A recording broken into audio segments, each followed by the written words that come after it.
আমরা এক জায়গায় বসবাস করি। আজকে আপনি ক্ষমতায় আছেন, কালকে আপনি নাই।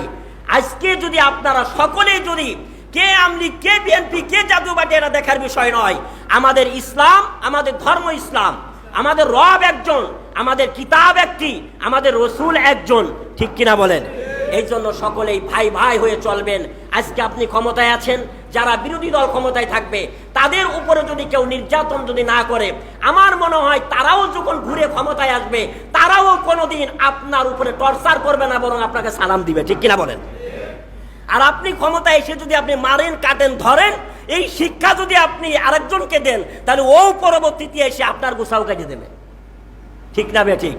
এই জন্য আমরা সব দলীয় ভাই যদি আমরা এক প্ল্যাটফর্মে যদি চলতে পারি রসুলের আদর্শ নিয়ে, অবশ্যই এই পৃথিবীতে আবু বকর, ওমর, উসমান রাদিয়াল্লাহু তাআলা আনহু, সাহাবায়ে কেরাম যেই দিন প্রতিষ্ঠা করে গেছে, যেই আপনার সৎ কাজের উপরে, যে আদর্শের উপরে ছিল, এটা আমাদের দ্বারাও সম্ভব, ঠিক কিনা বলেন?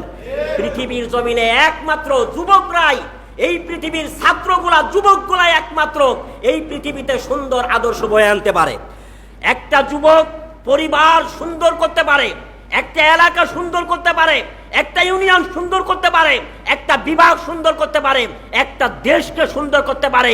তার বাস্তব প্রমাণ আমার বাংলাদেশের দামাল সুন্দর সৎ চরিত্রের সন্তানেরা, যুবকেরা, এই বাংলা প্রতিষ্ঠানের ছাত্রগুলা তা বাস্তব প্রমাণ করে দিয়েছে, ঠিক কিনা বলে? অতএব একটা যুবক, একটা ছাত্র এই পরিবার থেকে পার্লামেন্ট পর্যন্ত সমস্ত কুকীর্তি পরিষ্কার করে বিশাল ব্যাখ্যা সম্পর্কে জানতে চাই। আল্লাহ তাআলা এই শাব্দিক অর্থের ব্যাখ্যাটার সূরা নাবার ১ম নম্বর এবং ২য় নম্বর আয়াতে আল্লাহ ব্যাখ্যা দিয়েছেন, বলেন সুবহানাল্লাহ। এইবার আমি যে বললাম রেসালাত, রেসালাত, এই রেসালাতটার দায়িত্বটা কিভাবে পালন করবে? সেই সময়ের যুগটা ছিল অন্ধকার, বিশাল অন্ধকার ছিল।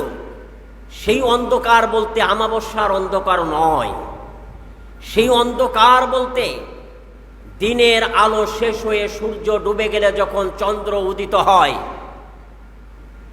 যখন রাত হয়ে যায়, সন্ধ্যা হয়ে যায়, এখানে সেই রাত্রির কথা বলা হয় নাই। ঘরের মধ্যে যখন আপনি রুম বন্ধ করে দিলেন, দরজা জানলা লাইট বন্ধ করে দিলেন, এটাও এক প্রকার একটা অন্ধকার দেখা যায়, যদি কোনো ফাঁক ফুক না থাকে। তাহলে দিন না রাত এটা চিনার উপায় থাকে না, ঠিক কিনা বলেন? আল্লাহ তাআলা এখানে এইটা বলেন নাই।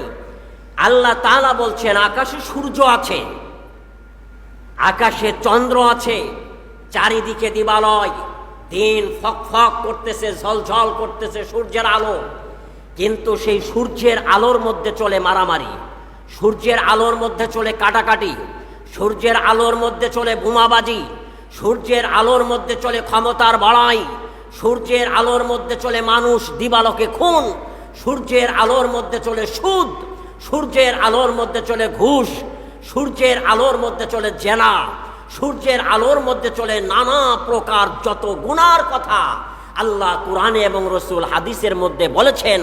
সমস্ত এই দুর্যোগ, আমাবস্যা, এই অন্ধকারগুলো চারিদিকে ফক ফক আলোর গতিতে ছুটে চলে, এমন মুহূর্তটার মধ্যে আল্লাহ তাআলা আম্বে কেরামকে নাজিল করেছেন, এক একটা এলাকার জন্য পাঠিয়েছেন, এগুলো দূর করে প্রকৃত আলো এনে মুস্তাকিমের রাস্তা চিনে নবী প্রেমিক হয়ে আল্লাহর ওলি হয়ে যাতে জান্নাতে যেতে পারে, বলেন সুবহানাল্লাহ।